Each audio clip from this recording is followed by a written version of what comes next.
Hey, sixth graders, I'm checking in here with the Inquiry Lab on page 547, and we are learning to solve and write multiplication equations today. All right, by modeling. See this? Modeling. Have you guys ever noticed that titles give us big clues as to what the topic of something is going to be? There you go. In case you didn't, it works in ELA as well. So let's take a look at this question. In 5 days, Nicole ran a total of 10 miles. She ran the same amount each day. How much did she run each day? So what do we know? Well, we know that Nicole ran a total of 5 days, or a total of 10 miles over 5 days. And what do we need to know? We need to know how many miles she ran each day. How many miles she ran each day. All right, so let's take a look at the steps here. So first we need to define a variable. Variable is just a letter that represents an unknown. So we're going to use D to represent the distance run in 1 day. Then we can create a bar diagram to help. So the total goes here, and the total is 10 miles for Nicole, and she ran for how many days? 5. So we divide the bar diagram up into 5 parts with a D for day on each part. So total length of the diagram shows how many miles in all. So the total, right? And the variable D appears in the diagram how many times? 5, because she ran for 5 days. So if we multiply 5 times the unknown, we get 10 miles. Now we could work it backwards. If we do 10 divided by 5, remember fact families?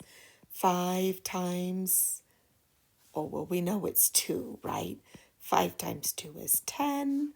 2 times 5 is 10. And more useful, 10 divided by 5 is 2. 10 divided by 2 is 5.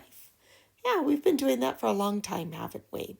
Okay, so we're using that knowledge about fact families to figure out unknown quantities in an equation.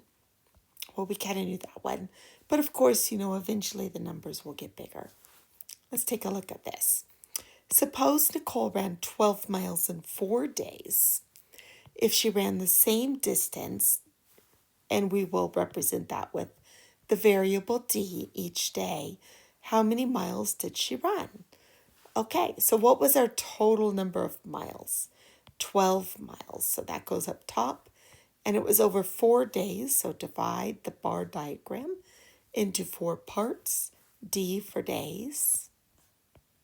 Okay, so that would be 4 times the number of days. 4 days times the number of miles we don't know for 12 miles in all. So we can divide that, right? 12 divided by 4 equals 3. So she ran 3 miles each day. Let's take a look at Krista's problem here. Krista owned her cell phone for 8 months, which is twice as long as her sister Allie has owned her cell phone. Oh no, they're all going to be jealous of each other. How many months, which we will represent as M, has Allie had her cell phone? Okay, so Krista had hers the longest, and she had her phone for 8 months, which was twice as long as her sister. Well, twice implies 2 times as long, right? And we're representing Allie's cell phone ownership as, do they give us a variable this time? I don't see one. Let's use A. A for Allie.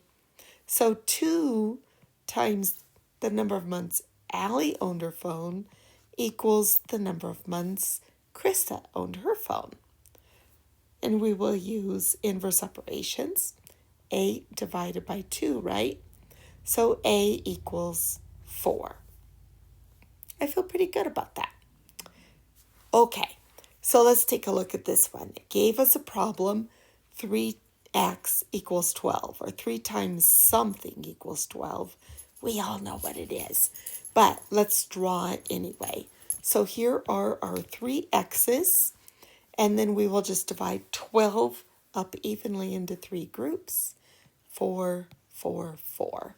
So there are 4 counters in each group, so the solution is 4. Let's check it. So 3x equals 12. Substitute 4 for x. And 3 times 4 is indeed 12. So both sides of the equation are equal, which makes this sentence true. All right. I want to try another one of these. I think this might be your page, but I just want to show you that you can draw the cups if you want to, but think about this. We have 4n equals 8. So let's just put n's in 2, 3, 4, and we're dividing 8 up. So we'll just do 2, I need a bigger dot. 2, 4, 6, 8. Does that make sense? So we have 4 groups. I need to switch to a smaller now. 1, 2, 3, 4, and there's 2 in each group, so n equals 2. You can draw the cups if you want to. I just like that a little bit better. I also want to take a look at this next page here, and just to remind you, remember that terms are separated by an addition or subtraction sign. So 7g is a term, and in the term 7g, the number is the coefficient. If you don't have this in your math notes yet, I'm going to change colors on the G here. Oh, here we go. Let's rewrite the G in green.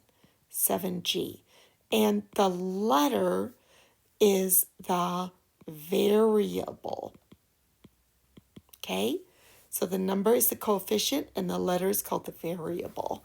So you'll see here that in this one, 3y, 3 is the coefficient, y is the variable, and the product is the answer to the multiplication problem, right? That would be 21. So we divide to figure this out. 21 divided by 3 equals y. Y equals, look it up in your multiplication chart if you don't know it, or skip count by 3s. Okay, you guys are on your own. Have fun with it.